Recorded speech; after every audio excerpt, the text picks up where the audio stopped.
सुप्रभात बच्चों।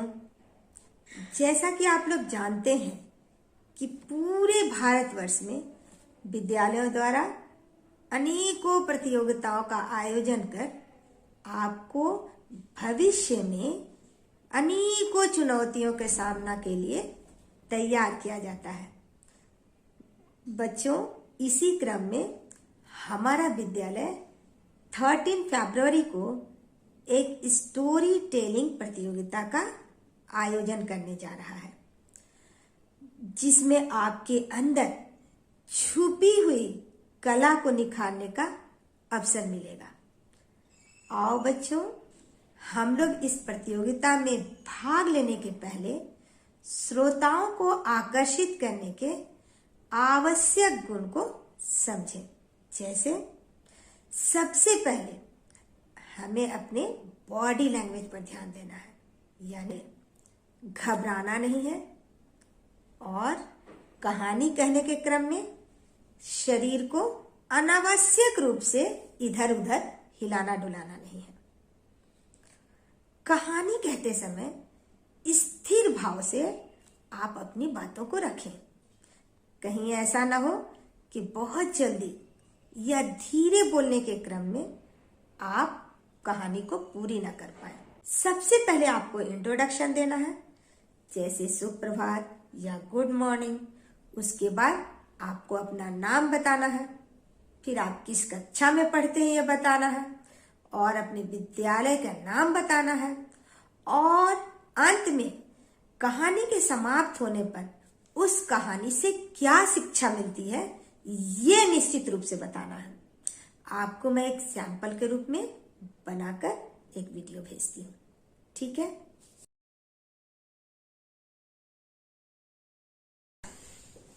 सुप्रभात, मेरा नाम रेखा सिन्हा है। मैं चिरंजीवी स्कूल की शिक्षिका हूँ। मैं आप लोगों के समक्ष एक कहानी प्रस्तुत करने जा रही हूँ, जिसका शीर्षक है धन बड़ा या शिक्षा।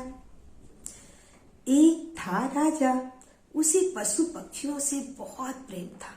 वो हमेशा जंगल जाता और पशु पक्षियों को चारा एवं दाना खिलाता। एक दिन की बात है, राजा जंगल की ओर जा रहा था। अचानक काले काले बादल छा गए और तेज की बारिश आने लगी।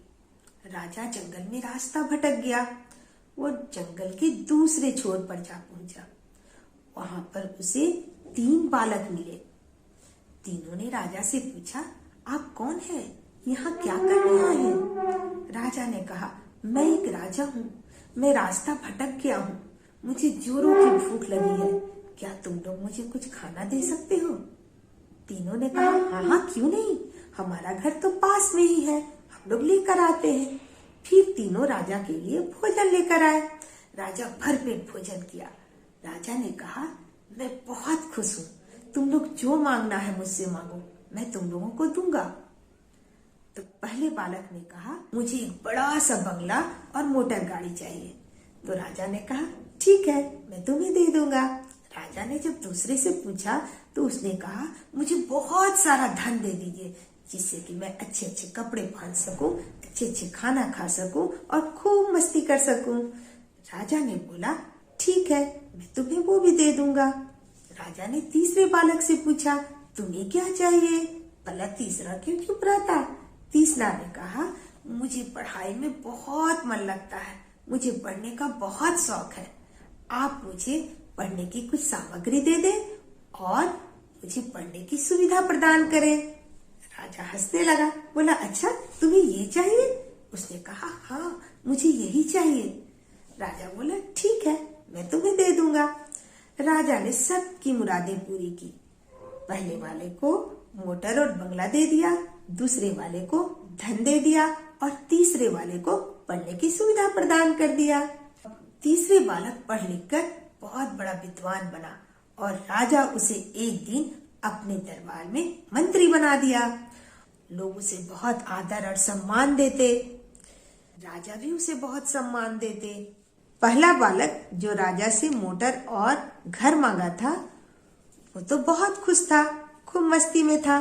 परंतु क्या हुआ, एक दिन जोरों की बारिश हुई और बाढ़ आई और उसका सारा मोटर और बंगला वहीं पर समाप्त हो गया। दूसरे बालक जिसने धन मांगा था, भला रखा हुआ धन कितने दिन रहता, वो भी धीरे धीरे करके खत्म हो गया।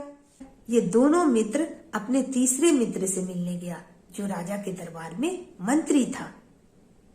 उसने अपने मित्र से कहा, मित्र देखो, हम लोगों ने राजा से ये सब मांगा था, परंतु हम लोग फिर से वैसे ही गरीब हो गए।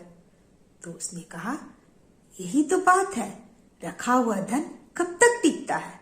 अपने बुद्धि और विवेक से जो धन कमाता है वो हमेशा काम देता है। उसने कहा, तुम लोग भी पढ़ो लिखो, अपना ज्ञान बढ़ाओ, अपने खुद के बुद्धि और विवेक से धन अर्जन करो। उसके दोनों मित्रों को समझ में आ गई कि अरे हाँ, ये बात तो इसने सही कही।